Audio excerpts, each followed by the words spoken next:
Bueno, vamos a arrancar con nuestro sermón de hoy día. Recuerda tu primer amor. Recuerda tu primer amor. Es el título de nuestra lección de hoy. Y fíjese que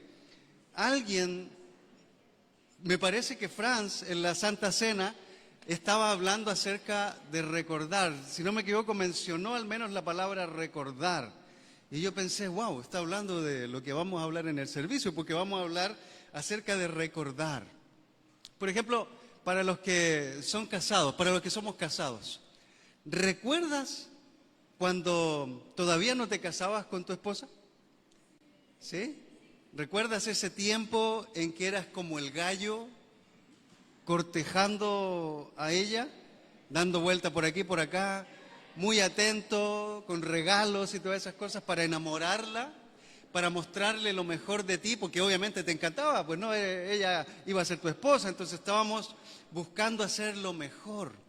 Entonces, ¿recuerdas ese momento? ¿Recuerdas ese tiempo? Para algunos tal vez fueron unos meses, para otros fueron años, no sé, cada familia tiene su tiempo diferente. O para ti que eres esposa, por ejemplo, como mujer, ¿recuerdas cuando lo viste por primera vez y te enamoraste? Y todo lo que estabas dispuesto o dispuesta a hacer debido a que estabas enamorado o enamorada. Porque algunos de nosotros cuando estamos en esa etapa del enamoramiento, en esos primeros años del enamoramiento, hay algunos especialistas que dicen que andamos como en las nubes o como tontos. Algunos dicen que el que está enamorado anda como tonto, así como que se le pierde todo, se imagina puras cosas intensas y emocionantes con su futura esposa o esposo. Entonces anda en una idea así como, wow, increíble lo que me pasó. Los que están enamorando ahora, por ejemplo, aquí en la iglesia, hay algunos hermanos que están enamorando, hermanos y hermanas que están enamorando, y probablemente están en esa etapa del enamoramiento, de la tontera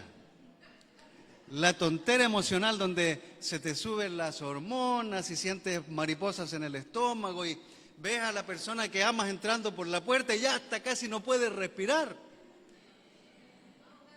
¿Sí o no?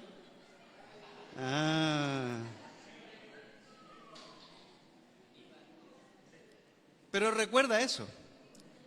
O si alguna vez te enamoraste, recuerda lo que sentiste al estar enamorado o enamorada, porque se sienten cosas lindas y se experimentan cosas bonitas también. Pero ¿qué pasa cuando el tiempo va avanzando? Cuando ya no tienes esa etapa de las mariposas en el estómago. Cuando pasa un mes, 2 meses, 1 año, 10 años, 15 años, 20 años, 40 años en algunos casos.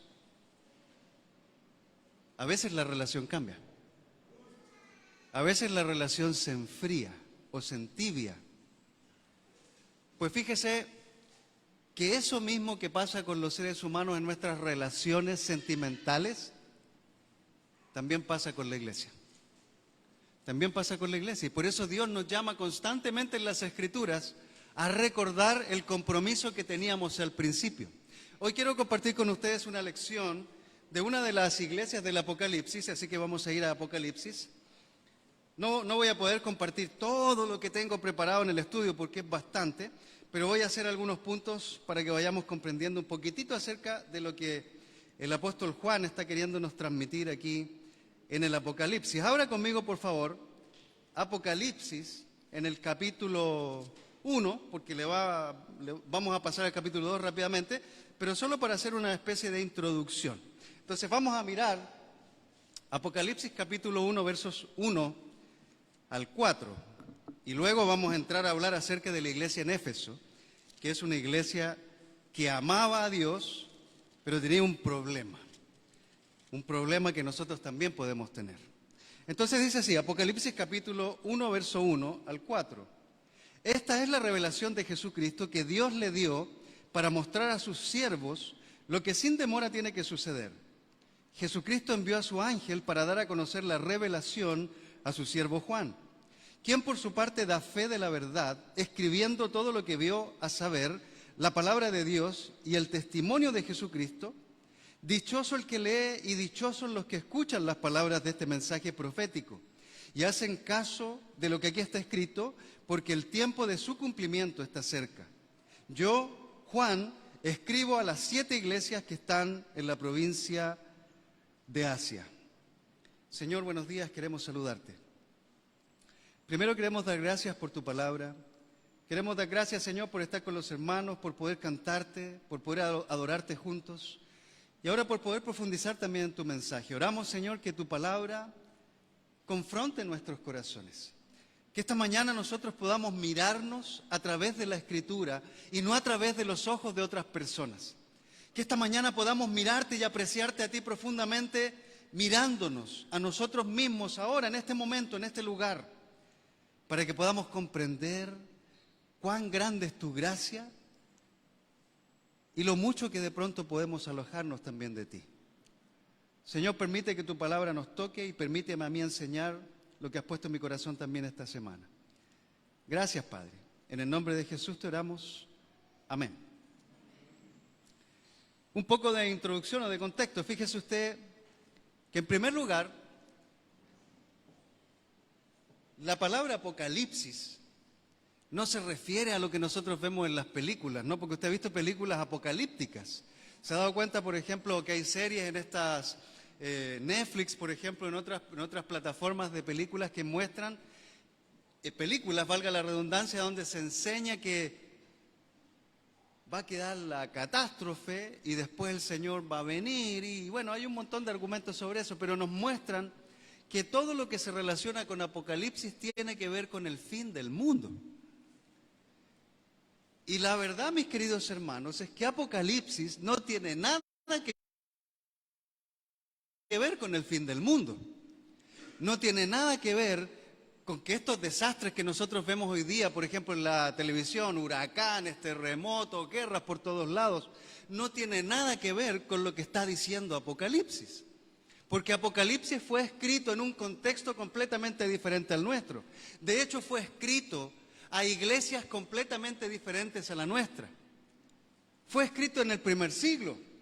No tiene nada que ver con nosotros, pero también tiene todo que ver con nosotros.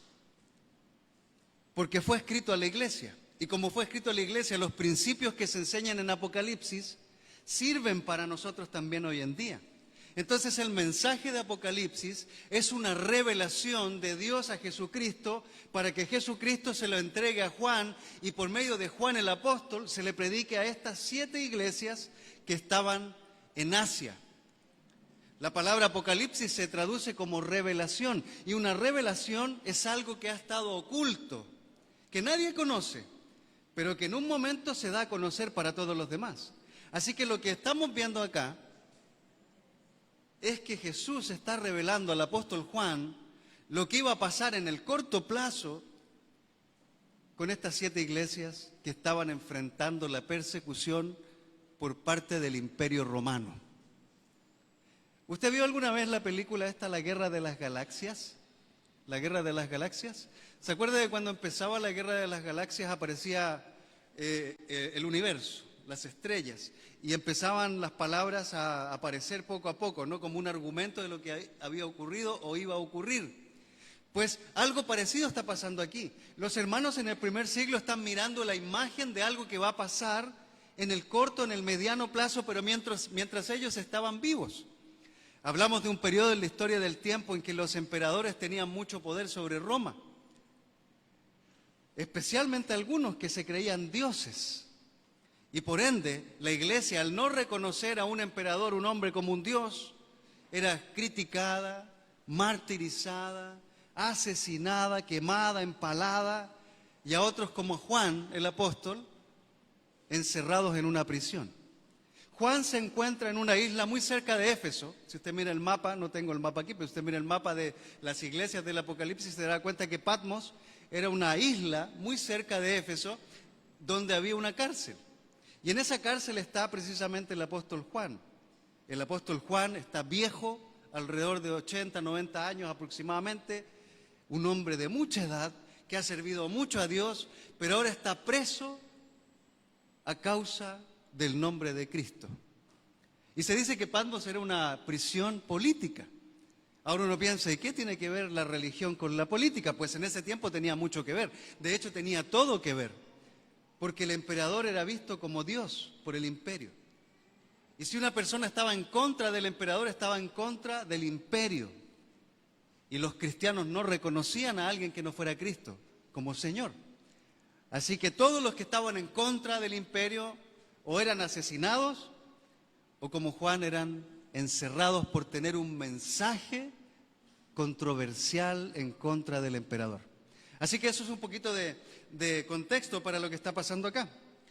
¿A quién está dirigida la carta? Fíjese usted que el apóstol Juan dice en el verso 4, escribo a las 7 iglesias que están en la provincia de Asia. Y cuando usted lee a partir del capítulo 2 y 3, se dará cuenta que ahí aparecen las 7 iglesias. Él está hablando a la iglesia de Éfeso, que fue una iglesia empezada por el apóstol Pablo, donde él estuvo aproximadamente 3 años predicando, una tremenda iglesia. En Hechos capítulo 20 vemos como el apóstol Pablo le dice a los ancianos en la iglesia de Éfeso que se cuiden a sí mismos y que cuiden también todo el rebaño por sobre el que el Espíritu Santo los ha puesto como cuidadores. Pero también Pablo envió a Timoteo a liderar la iglesia en Éfeso, que era una iglesia grande, y le dice a Timoteo que en primer lugar cuide la doctrina en la iglesia y que expulse o trate a los maestros falsos que querían engañar a la gente. Pues vemos una iglesia que tenía un trasfondo importante. Si usted lee, por ejemplo, la carta a los Efesios en el capítulo 1, se dará cuenta que era una iglesia muy bendecida por Dios. Y al mismo tiempo era una iglesia muy conectada con Dios y con los hermanos. Era una iglesia llena de fe. En Efesios capítulo 1, verso 7 aproximadamente verá usted eso. Entonces estamos mirando una iglesia en Apocalipsis que probablemente contenía una tercera generación de cristianos. Porque primero fue plantada, después fue crecida y ahora estamos hablando de varios años después. Es como nosotros, esta iglesia aquí en Santa Cruz tiene años de plantada, de empezada. Henry llegó de México, usted sabe un poco la historia. Después Leo y María se vinieron de La Paz, empezaron aquí a trabajar. Después Henry y Carmen estuvieron liderando, después llegamos nosotros. Pero en todo ese transcurso del tiempo, hay hermanos ahora aquí, presentes aquí, que fueron parte del primer tiempo de la iglesia. Y conservan esas convicciones. Y las historias de cuando se reunían, también se reían, obviamente. Se reunían en la sala de la consulta de Adolfo, ¿no? Del doctor Adolfo, que todos conocen. Y recuerdan eso con cariño, hasta con tristeza algunos, porque dicen, pucha, antes las cosas eran así, funcionábamos de esta manera. Ahora las cosas son diferentes, y son diferentes, porque han pasado generaciones. Hoy vemos nuestros niños, veíamos los que estaban saliendo de aquí para el tiempo de los adolescentes. Algunos de ellos no tienen las convicciones que tienen los que vivieron al principio en la iglesia. Y eso ocurría en la iglesia de Éfeso. Habían 3 generaciones, los más antiguos y los más nuevos. Y cuando hay generaciones, muchas veces se pierde el enfoque en el Señor si las antiguas generaciones son negligentes al compartir sus convicciones con las nuevas. La negligencia en los cristianos más antiguos en la fe genera nuevas generaciones débiles en la fe, porque los antiguos muchas veces tendemos a hacer las cosas más sencillas para los demás. Al principio, yo he hablado con muchos antiguos en la iglesia, por ejemplo, aquí y en otras, y empiezan a decir, es que antes éramos más radicales con el pecado, se trataba más fuerte, ahora hay mano ligera con el que peca. Pero la responsabilidad no es necesariamente del que está delante, es tuya. Si tú tienes una convicción profunda acerca de lo que es pecado, no debes ser negligente y quedarte callado o callada, sino transmitir ese mensaje del Señor a las nuevas generaciones. Necesitan las nuevas generaciones, y no hablo solo de los jóvenes, porque hay adultos aquí que no tienen las convicciones que tienes tú, que eres más antiguo en la fe. Entonces algunos tienen excusas para no venir a la iglesia y se chocan con los hermanos más antiguos, porque los más antiguos tienen la convicción de que la iglesia debe estar uno todo el tiempo. Entonces hay conflicto, hay crítica, hay enojo entre hermanos más antiguos y hermanos más nuevos, porque los más nuevos no tienen las convicciones firmes sobre algunos puntos que se predicaron al principio. Y por eso hay crítica y hay enojo y hay división.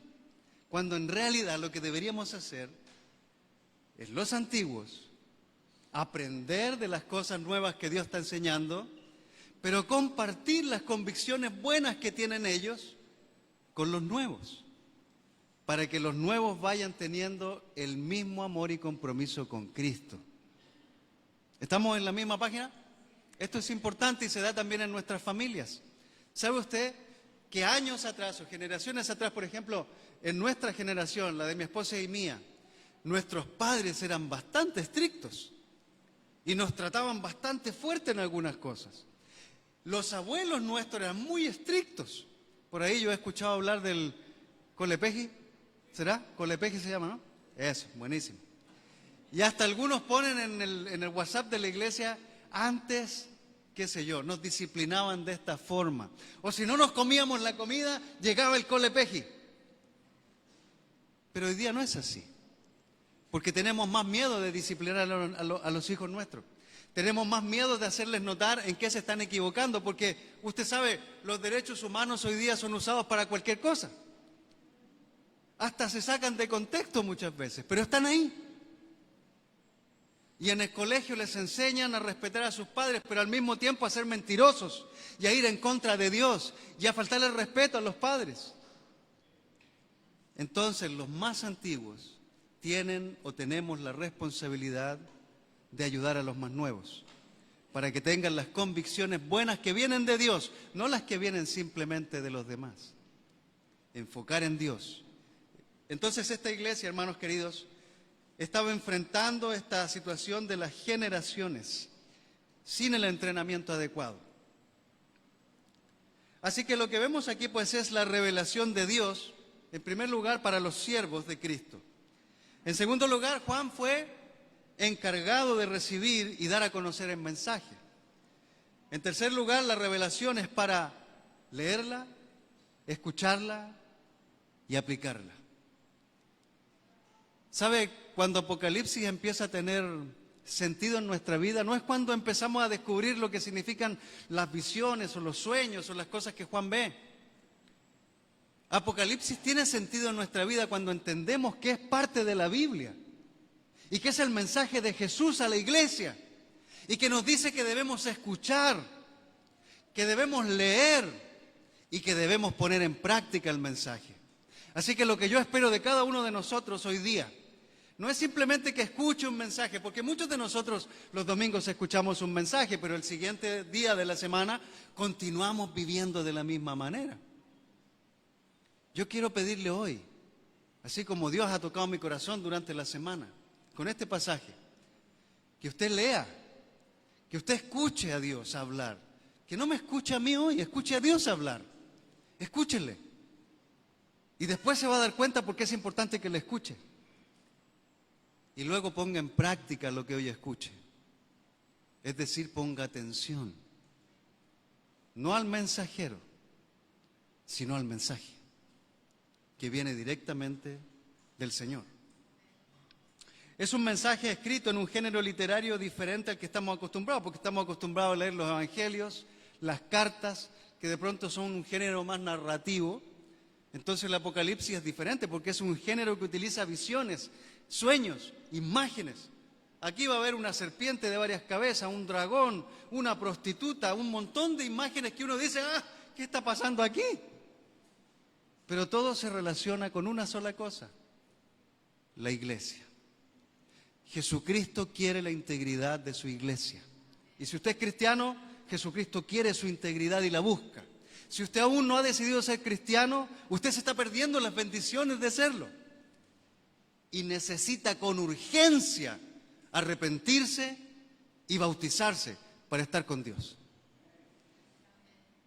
Así que esto es parte de lo que dice acá. La iglesia se encontraba en un periodo muy difícil, pero a pesar de eso, estas iglesias continuaban avanzando. John MacArthur, en un estudio bíblico que publicaron el otro día en Facebook, dice algo así: el estudio bíblico no está completo hasta que nos preguntamos, ¿qué significa para mi vida y cómo puedo aplicarlo prácticamente? Entonces usted puede leer la Biblia, ¿sabe? Todos nosotros aquí yo creo que leemos la Biblia, todos, en una u otra forma. Hasta en la calle a veces hay algunos anuncios de escritura, así que la leemos aun cuando no leamos el libro. Entonces todos somos expuestos a la escritura. Pero mientras no nos preguntemos qué significa este pasaje en específico para mi vida, no va a tener una relevancia en nuestro corazón. Hace unos días le había pasado el título del sermón de hoy a Amadeo, porque usted sabe que Amadeo maneja todo el tema de las publicaciones. Y le dije, hermano, aquí está el título, yo muy orgulloso porque tenía el título mucho antes de tiempo para no hacerlo corretear a él con todas las publicaciones. Y me senté y le dije a mi esposa, mira, voy a enseñar esto el domingo. Y mi esposa me desarmó la idea. Mi esposa habló conmigo y me dijo, yo creo que es bueno, pero en realidad creo que la iglesia necesita escuchar esta otra cosa. Y me hizo pensar, wow, ¿será que Dios me está hablando por medio de mi esposa para ayudarme a mí a pensar más en otra necesidad y no en lo que yo quiero enseñar? Y claro, Dios nos direccionó poco a poco a entender que el mensaje a la iglesia en Éfeso se relaciona mucho con lo que nosotros estamos viviendo o podemos vivir. Entonces, John MacArthur dice, el estudio bíblico no está completo hasta que nos preguntamos qué significa para mi vida y cómo puedo aplicarlo prácticamente. Debemos tomar el conocimiento que hemos adquirido de nuestra lectura e interpretación y sacar los principios prácticos que se aplican a nuestras vidas personales. Así que la clave para recibir el mensaje, que este mensaje nos transforme, está en leerlo, escucharlo y aplicarlo. Leerlo, escucharlo y aplicarlo. Es simple. Con eso en mente, lea conmigo, por favor,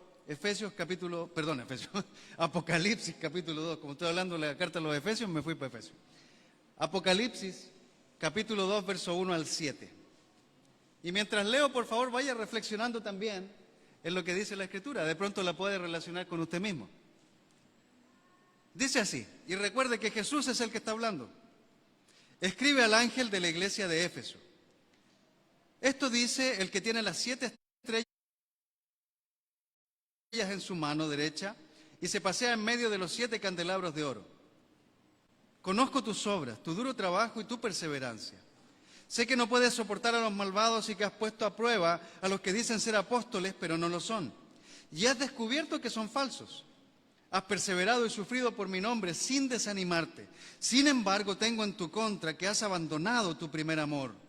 Recuerda de dónde has caído, arrepiéntete y vuelve a practicar las obras que hacías al principio. Si no te arrepientes, iré y quitaré de su lugar tu candelabro. Pero tienes a tu favor que aborrecen las prácticas de los nicolaitas, las cuales yo también aborrezco. El que tenga oídos para oír, que oiga lo que el Espíritu dice a las iglesias. Al que salga vencedor le daré derecho a comer del árbol de la vida que está en el paraíso de Dios. ¿Escuchó bien lo que dice? ¿Me escuchó bien, cierto? ¿Se escuchó bien el mensaje? Está ahí en la pantalla y también está en su Biblia. Él dice, escribe al ángel de la iglesia en Éfeso. ¿Quién era el ángel? ¿Será que había un ser ahí alado con alas de estas como blancas, grandes, que se ven en las películas? Pues no necesariamente. La palabra ángel significa mensajero. Entonces había tal vez una persona, probablemente había una persona encargada de entregar el mensaje a cada iglesia, porque a cada iglesia de la Apocalipsis se le envía el mensaje a un ángel, a un encargado de entregar el mensaje. Y después empieza a hablar la Escritura acerca del que tiene las 7 estrellas en su mano derecha, se pasea en medio de los 7 candelabros. Pues realmente todo eso habla de Jesucristo. Si usted lee el capítulo 1, casi al terminar, se dará cuenta que el mismo Jesús habla de sí mismo diciendo que Él es el que tiene las 7 en la mano, que Él se pasea entre los 7 candelabros de oro. Así que Jesús está diciendo, soy yo el que está enviando este mensaje. Escuchaba esta canción que cantábamos animados delante. Yo quiero verte, dice la canción. Quiero verte. Qué ganas de ver al Señor. pero Juan lo vio. Y si usted ha leído Apocalipsis capítulo 1, no sé si realmente tendrá ganas de ver al Señor. Porque cuando uno mira la imagen de Cristo en las Escrituras, si lo vemos en los Evangelios, se parece a todos nosotros, es un ser humano común y corriente, obviamente hijo de Dios. Pero cuando lo vemos en Apocalipsis, pues da miedo ver a Jesús. No es una persona que uno quisiera ver o encontrarse cara a cara, porque yo pensaba, yo quiero verte, inmediatamente agaché la cabeza y le decía a Dios, yo quiero verte, pero tengo miedo de verte. Tengo miedo porque ni siquiera me atrevo a levantar mis ojos ante tu imagen. ¿Y cómo es con nosotros, queridos hermanos? A veces tenemos la imagen de un Señor tan parecido a nosotros que ni siquiera lo respetamos como Señor. Porque con nuestros actos, con nuestra vida, mostramos más bien rebeldía al Señor, más que amor, más que sometimiento, más que temor. Y cuando Juan vio al Señor, cuando él lo vio, realmente perdió su fuerza. Dice en el versículo 12 del capítulo 1, me volví a ver de quién era la voz que me hablaba, y al volverme vi los 7 candelabros de oro. En medio de los candelabros había alguien semejante al Hijo del Hombre, vestido con una túnica que le llegaba a los pies y ceñido con una banda de oro a la altura del pecho. Su cabellera lucía blanca como la lana, como la nieve, y sus ojos resplandecían como llama de fuego. O sea, hasta el pelo andamos bien, ¿no? Bien blanco, bonito. Pero cuando le miramos los ojos, como llamas de fuego, ¿te imaginas? Estar tú frente al Señor y mirarle los ojos y de repente ver los ojos, llamas de fuego. Sus pies parecían bronce al rojo vivo en un horno. O sea, no andaba con zapatos, zapatillas, chinela, él no. Era una imagen terrible. Y su voz era tan fuerte como el estruendo de una catarata. Abre mis ojos, oh Cristo, yo quiero verte. ¿Realmente lo queremos ver?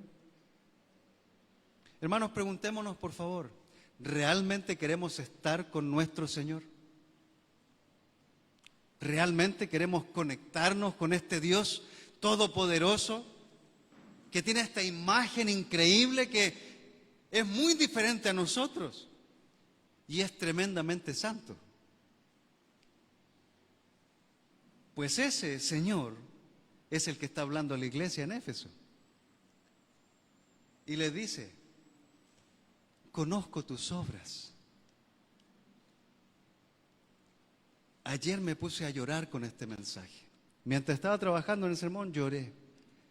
Le dije a mi esposa, estoy tocado por la palabra. Porque sabe usted, a medida que va profundizando en la Escritura se da cuenta que usted no está hablando con un ser humano común y corriente. Que usted no está escuchando a alguien hablar desde el púlpito, usted está escuchando al Señor, diciéndote, conozco tus obras. Claro, está hablando la iglesia en Éfeso, pero la palabra conozco se refiere a que nos conoce profundamente. Hay dos usos para una palabra conozco o conocer. Hay una palabra que es la palabra ginosco, que se traduce desde el griego como conocer a alguien, pero de a poco, como en el matrimonio, que el hombre se casa con la mujer y va poco a poco conociéndola. No es que conoce todo de ella o de él. Y la otra palabra es oída. Es una palabra griega que se refiere a conocer todo de nosotros. No hay nada oculto para Dios. Hebreos capítulo 4 nos dice que no hay nada oculto delante de Él. Así que podemos esconder nuestros pecados entre nosotros, podemos pararnos aquí con una imagen pulcra, sana y santa. Y podemos predicar a toda la gente acerca de las cosas buenas que nosotros hemos aprendido de Dios. Pero Dios conoce nuestro corazón. Él conoce su corazón, sabe lo oculto. Eso que le avergüenza a usted, que me avergüenza a mí, eso que no le contamos a nadie, Jesús lo sabe. Y es más, no solamente lo sabe, sino que vive con nosotros y está entre nosotros. Porque fue su promesa en Mateo 28, versículo 20. Yo estaré con ustedes hasta el fin de los tiempos. Él está con nosotros. Cuando usted lee las cartas a las iglesias, se da cuenta que el Señor está en la iglesia, está en medio de la iglesia, conoce a cada miembro de la iglesia. Así que piensen esto. Él sabe. Él sabe.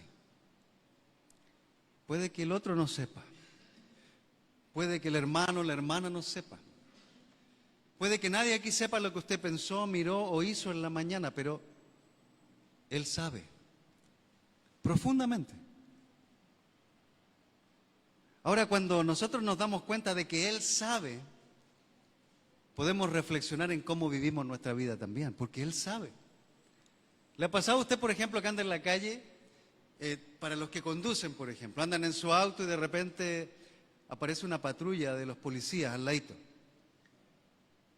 ¿Usted se pone un poquitito incómodo con eso o no? Yo me pongo incómodo por diferentes razones. Pero cuando un policía, por ejemplo, está ahí haciendo algo en el tránsito, o vamos por una autopista y están los policías ahí deteniendo a los conductores y pidiendo documentos, uno se inquieta. En algunos lugares algunos se inquietan porque es la ley. En otros lugares unos se inquietan porque hay corrupción y porque sabe que va a pasar algo ahí. Pero cuando ve a la autoridad, algo le produce. Yo tiemblo cuando veo a la policía. ¿En serio? Me da miedo. En mi país me da miedo porque hay una justicia que si tenés un farol, un foco roto, ya hasta te pueden quitar la licencia. En otros lugares me da miedo porque me van a pedir dinero. Entonces tú sabes, o hay mucha justicia o hay mucha corrupción. Así que cuando pasas por al lado de una de estas personas, pues uno tiembla. ¿Qué será lo que va a pasar? Pero esas personas nos intimidan, pero no conocen nada de nosotros. Ahora, Dios sabe todo lo que hay en nuestra vida. Conoce todo, en detalle. Él dice, conozco tus obras. La iglesia en Éfeso era una iglesia que servía, que daba, que trabajaba, que perseveraba, que hacía muchas cosas para ayudar a la gente. Pero Jesús sabía que la iglesia tenía un problema. Y aquí es donde yo quiero centrar nuestra atención. Porque nuestra iglesia, nuestras iglesias, como hermanos, todos queremos servir. De hecho, estas últimas semanas se nos ha llamado al servicio constantemente, ¿no? Que hay que servir, que hay que servir, que hay que servir, que hay que hacer esto, lo otro, aquí. Y está bien, nos gusta servir en diferentes cosas, algunos más que otros. Pero nadie conoce lo que hay en nuestro corazón. ¿Por qué servimos? ¿Por qué llego temprano al servicio? ¿Por qué acomodo las sillas? ¿Cuál es la razón de cantar? ¿Por qué llegan los chicos tempranos a arreglar la computadora? ¿Por qué me arreglo todos los domingos en la mañana para poder venir y mostrar una imagen por lo menos agradable para los demás? ¿Por qué hablo como hablo? ¿Por qué hago lo que hago? Porque todo lo que hacemos tiene una motivación. Y muchas veces escondemos detrás de la imagen una motivación incorrecta. Lo hago para que me vean.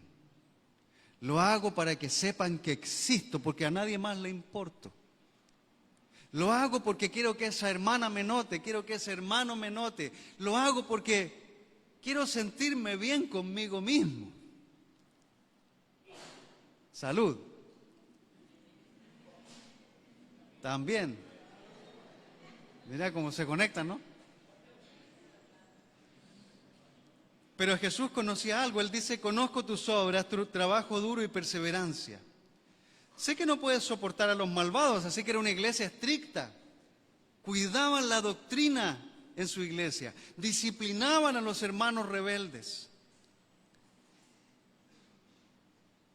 Y has descubierto que son falsos. O sea, sabían cuáles eran los predicadores que enseñaban cosas malas.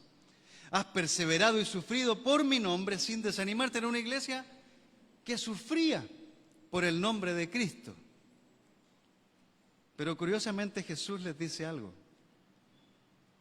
Sin embargo, tengo en tu contra que has abandonado tu primer amor. ¿Sabes? Yo te puedo hablar y decir, mira, hermano, tenés que cambiar estas cosas en tu vida, porque noto como que hay algo que está raro. O tú te puedes acercar a mí y decirme, ¿sabes qué? Mira, lo que enseñaste como que está fuera de contexto. No, no es lo correcto. Ok, está bien. Pero es Jesús hablándole a la gente. Es Jesús poniéndose de pie delante tuyo, delante mío, delante tuyo, mirándote con esos ojos en fuego y diciéndote: sé que haces cosas buenas, que sirves, que llegas temprano, que quieres ayudar, que ofrendas, que eres generoso, yo lo sé, pero tengo algo en tu contra. Dejaste tu primer amor. Lo dejaste.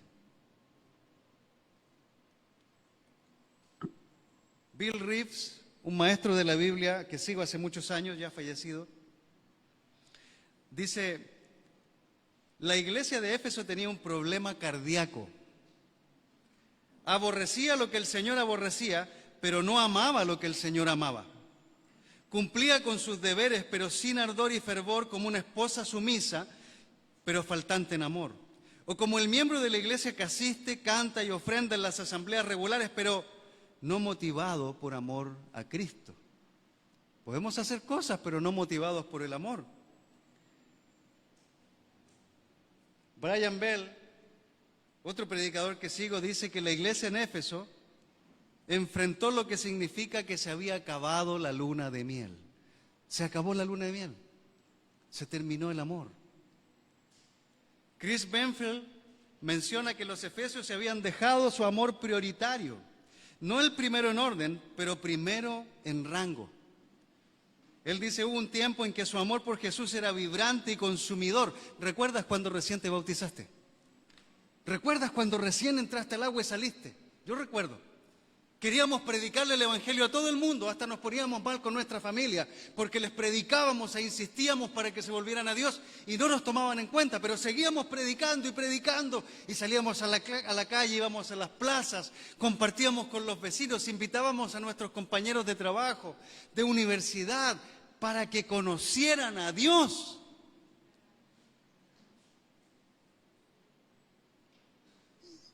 ¿Y hoy cómo es? Algunos de nosotros nos tienen que poner una pistola en la cabeza para compartir nuestra fe con alguien más.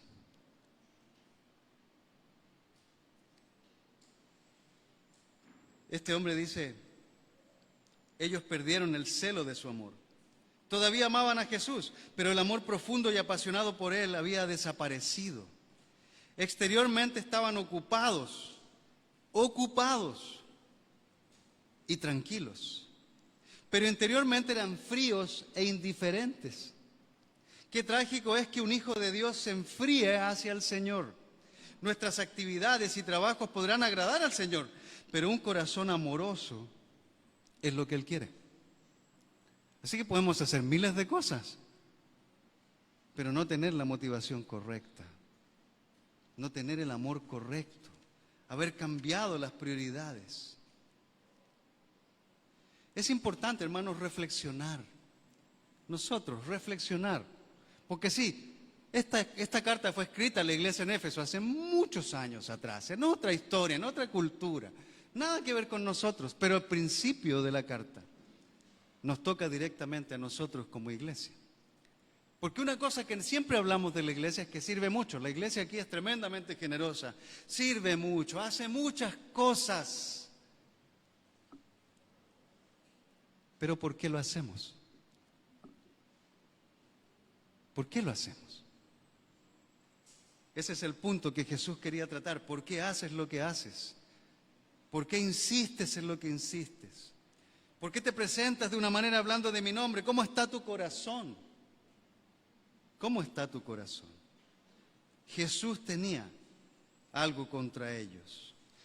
Y vuelvo a preguntarnos, ¿usted se imagina si Jesús se pusiera delante suyo y le dijera: tengo algo en contra tuyo, tengo algo en contra de ti?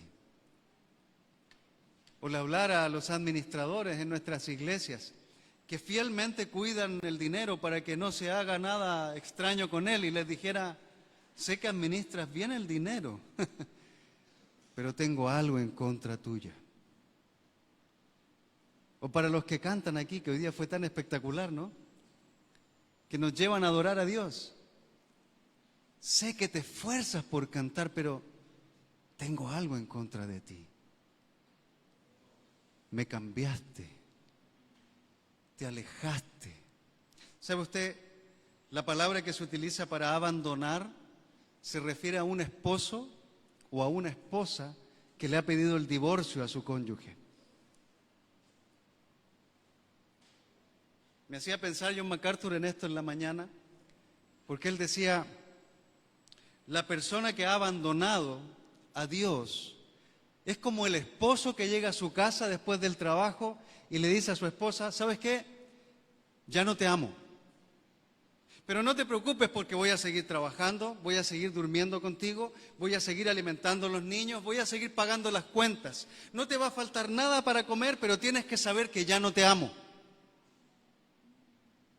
O la esposa que llega a la casa y le dice al esposo, mira, voy a seguir lavando la ropa, planchándotela también, voy a cocinar lo que a ti te gusta, voy a atender a los niños, los voy a llevar a la escuela y al médico, pero tienes que saber una cosa, ya no te amo. Voy a estar en la cama contigo, pero no te amo. ¿Cómo se sentiría eso? Pues Jesús está leyendo eso en el corazón de los hermanos. Lo abandonaron. Y es terrible porque cuando abandonamos al Señor, ocurren cosas que ni nos pensamos que pueden ocurrir. Cuando nosotros nos alejamos de Dios, cuando dejamos de amarlo, desobedecemos ese mandamiento de los que nos han enseñado en estas últimas semanas. Mateo 22, ama al Señor tu Dios con todo tu ser, con toda tu alma, con toda tu mente, con todas tus fuerzas. Si no amamos a Jesús, desobedecemos a Dios. Y es más, si no amamos a Dios, no podemos amar a los demás como Dios quiere que lo hagamos. Porque el segundo gran mandamiento es ama a tu prójimo como a ti mismo. Y no podemos decir que amamos a Dios pero odiamos a los hermanos. No podemos decir que amamos a los hermanos si no amamos a Dios.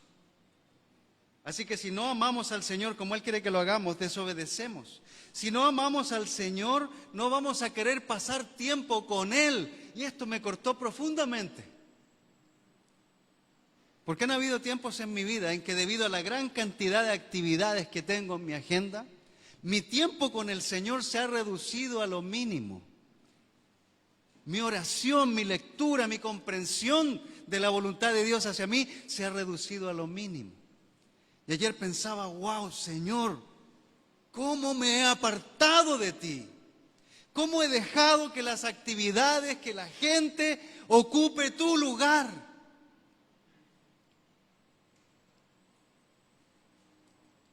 Y sabe, es terrible darse cuenta, mi hermano querido, que creyendo que estamos haciendo bien las cosas, las estamos haciendo todas mal. Todas mal. Si no le amamos, no le vamos a servir con el fervor o la pasión que Él quiere.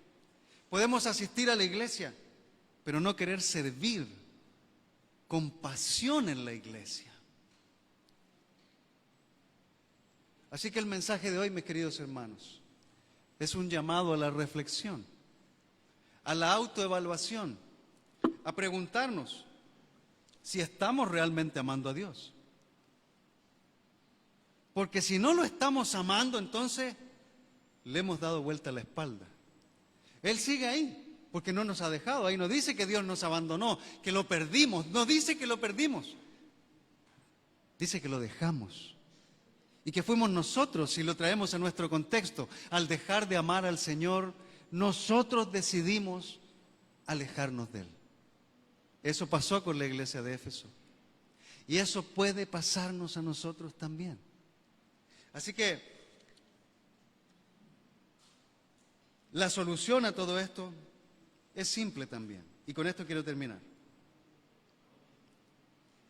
Jesús dice en el versículo 5 del mismo capítulo: recuerda de dónde has caído. Arrepiéntete y vuelve a practicar las obras que hacías al principio. ¿Te acuerdas que te pregunté, ¿recuerdas cuando te bautizaste? ¿Recuerdas cuando Dios te perdonó? Cuando estabas lleno de alegría, saltabas de alegría. Y muy pronto vamos a tener bautismos también acá. Y vamos a mirar eso también. Cuando sale uno del agua todo contento y feliz, o contenta y feliz. Si recuerdas eso, Jesús nos dice: arrepiéntete. Arrepentimiento no es andar llorando ahí por todo lo que hicimos mal. No, arrepiéntete es cambia. Cambia, deja de hacer eso y vuélvete. Y recuerda cómo eras al principio. No, es que ya soy grande, tengo 50, 60, 70 años, ya estoy muy grande para hacerlo. No, todavía puedes bailar en Cristo, como decía la canción.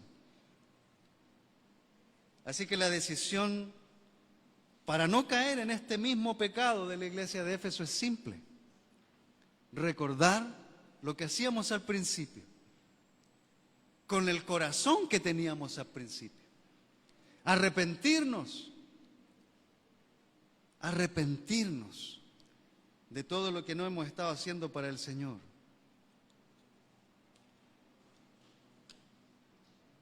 Y volver a practicar esas obras, sin miedo, porque Jesús no lo hace para hacernos sentir que estamos perdidos, no, es para ayudarnos a volver al camino.